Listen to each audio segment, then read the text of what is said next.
今天很有优势。主力打他是小打大啊，主力平时在这个级别上面身高不吃亏的，今天是小打大，啊，主力是一个反架。哦，这场上来感觉不漂亮，这个后手平勾，刚才啊张成博挨得不轻，又一个，哇吼，哇，漂亮，打倒了，哦。 这个有难度，要站起来。直接是击倒了，直接击倒。第一回合不到1分钟，太凶了。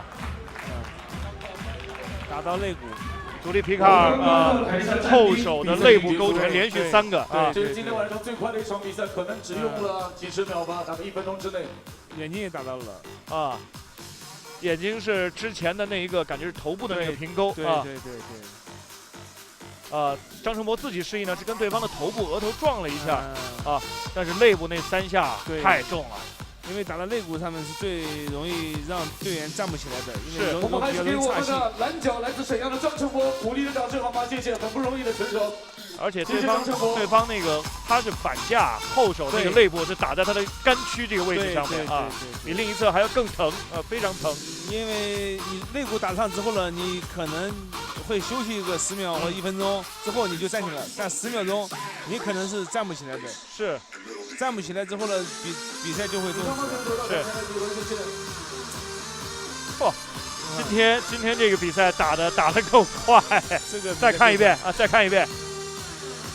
我们看肋部，哇，打在肋骨上了。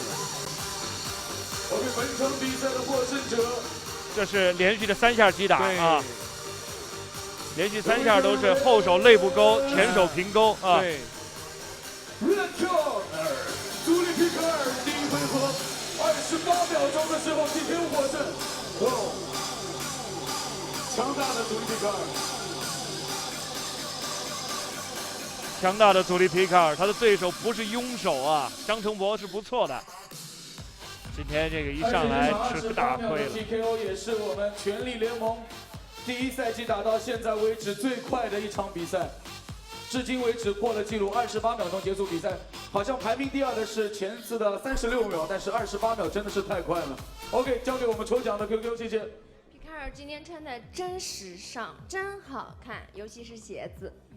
我刚才充当了一下风一样的女子，是从那儿飞到这里的。好，我们来抽奖。